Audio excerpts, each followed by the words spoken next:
Hello children, how are you all? I hope you are fine and I am fine here. I am Dakshayani, handling biology from Bardhasar Metric Higher Secondary School, Arakkonam. Children, today we are going to see 11th standard zoology, the second lesson. What's the name of the second chapter, children? Kingdom Animalia, right? And in the kingdom, we are going to discuss in this session about the first phylum, right? What is the first phylum? Phylum Porifera, right? So what are all these images, children? These are all the images of varieties of sponges, right? So now we can see about the characteristic features of the phylum Porifera. So here, how it got the name Porifera, right? In Latin, poros refers to pores. Poros means pore and feri means to bear. So these two letters join to give the meaning Porifera. Porifera. Pori means pore and fera means bearing. So all the pore bearing organisms come under the category phylum Porifera. And what is a habitat? Habitat is a living, right? Where do this organism live? And all the are aquatic, right? All the sponges are aquatic. Aquatic in the sense, majority are marine. Marine, how we say it as marine, children? Marine means they live in sea, right? And some are freshwater. Some live in freshwater and some are freshwater organisms. So the habitat of the sponges is aquatic. They live in both conditions. One is marine as well as a freshwater. And now we are going to see what is a grade. What is a grade of organization? We have studied about different grades, right? Cellular level, tissue level, organ system level. And here this sponges comes under the cellular grade of organization. Cellular grade of organization. Cellular grade of organization. And here the organism bear loosely packed cells. And here some of the examples of sponges is given: Euplectella, Cycon and Spongilla. Right? Only some names are given in your books, children. These are all the images of the sponges, right? Some of the sponges. And what cellular level? It exhibits cellular level organization. The organisms are made up of cells only. There is no tissue level organization in the sponges. And symmetry. What is the symmetry? Any plane of division which divide the organisms into two, we call into two equal parts, we call it as symmetry. And the symmetry exhibited by the sponges is radial. Sometimes radial, but mostly it is asymmetrical. Asymmetrical, that is absence of symmetry. We cannot divide the organism into equal parts. So far in the characteristics, what are the things we discussed, children? About the name, right? What is the reason for the name, and what is its habitat, and what is the grade of organization, and next we discussed about the symmetry. So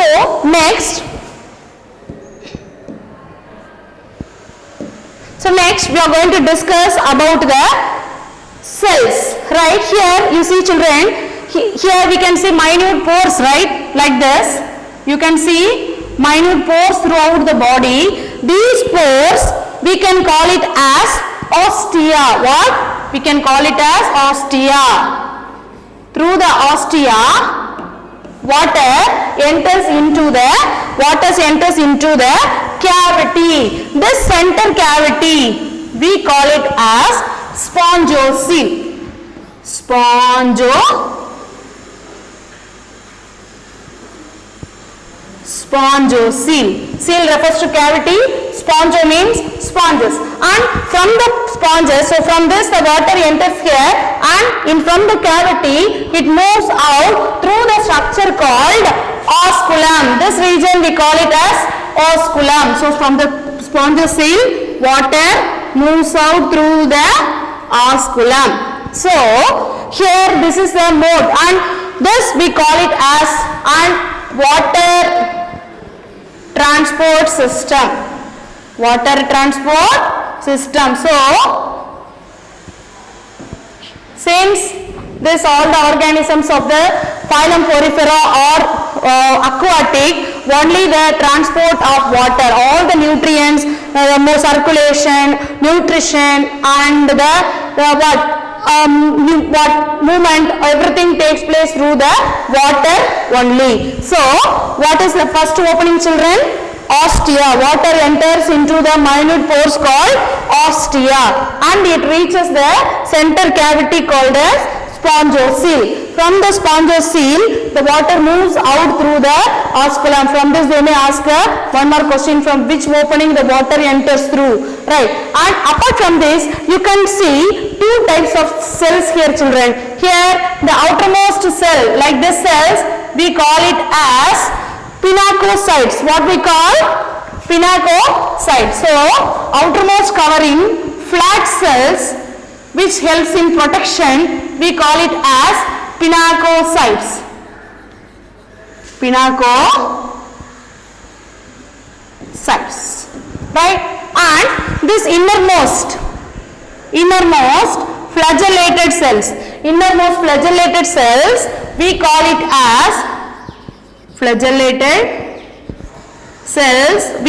as choanocytes. What we can say? Choanocytes, right, children? So we discussed about the water system, water transport system, and the two types of cells. It exhibits cellular level, right? So what are the two different types of cells present in the sponges?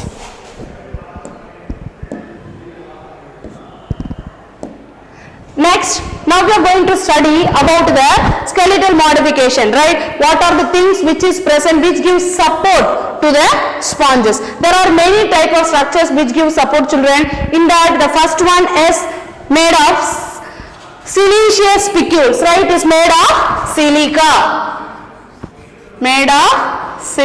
So siliceous, and some are made up of the spongy substance called as spongin. The support is given by the structure called spongins, and sometimes the support, the outermost covering, is made up of calcium, so we can say it as calcareous, right? Calcareous, right? So all these are the which give the structural framework for the sponges. So we discussed about the spongins and silica and what? Calcareous. And apart from this, there are some spicules which is present on the outermost structure of the sponges, and it gives support to the sponges. So let us see the difference between spongin and the spicules.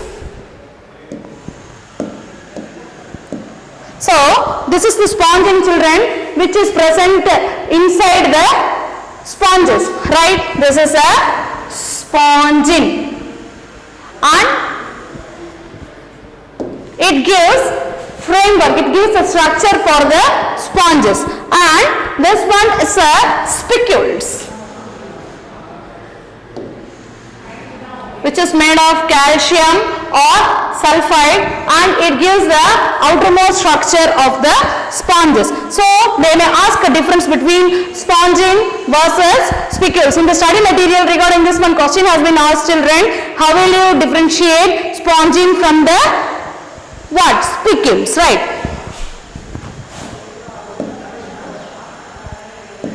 And the next character we are going to discuss in this phylum is a reproduction, right? Here the sponges exhibit two types of reproduction, children. One is in reproduction, it is of two types. One is sexual and another one is asexual. Another one is asexual, and most of the sponges are hermaphrodite. What we say? Hermaphrodite. Hermaphrodite means both the male and the female gametes are present in the same organism. Most of the sponges are hermaphrodite, so that the sexual reproduction takes place, and during the unfavorable condition it reproduces by asexual method. So this is the image how the sexual reproduction takes place in the sponges, right? The sponges produces two types of cells. One is the egg cell and the sperm cells, right? Sperm cells are nothing but the modified choanocytes. Choanocytes we studied, right? Flagellated cells, and they both fuse together to form a, after fertilization what is formed? Zygote is formed, right? Embryo is formed, and later it undergo the larval stages. Here the development is indirect, right? Instead of developing into the direct organism, it undergo the larval stages. So after developing into the larva, later it matures to form a mature sponge. So children, this is how the sexual reproduction takes place in the sponges. So now let us see the another method, that is asexual reproduction. So this is the inner structure of the sponges, children, and you can see small structures here, right? Like this, small cup-like structures. This cups we call it as a gemmules. What we can say? We can say it as a gemmules, right? So during the unfavorable condition, right, the organism possesses many internal buds called as gemmules, So this is how the asexual reproduction takes place in the sponges, right? Many internal buds are formed, and until the favorable condition comes back, what happened? Even the body of the sponge may get destroyed, but this gemmules is not affected by the environmental changes, and when the favorable condition comes back, all these hatches and produces and germinate into the new young ones, right?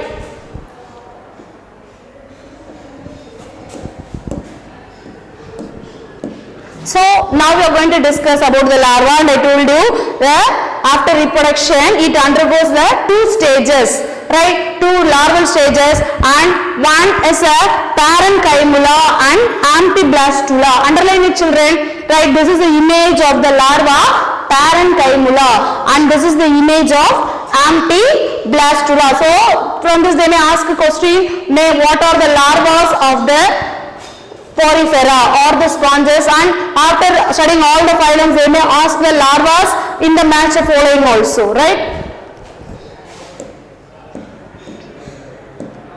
And the examples are given in your book. Just note down, children. This is a Leucosonelia. This is the image of Leucosonelia, and this is Spongia, Euplectella, and Sipha, that is Sycon, and this is the another type of Leucosolenia, right? These are all the examples of phylum Porifera.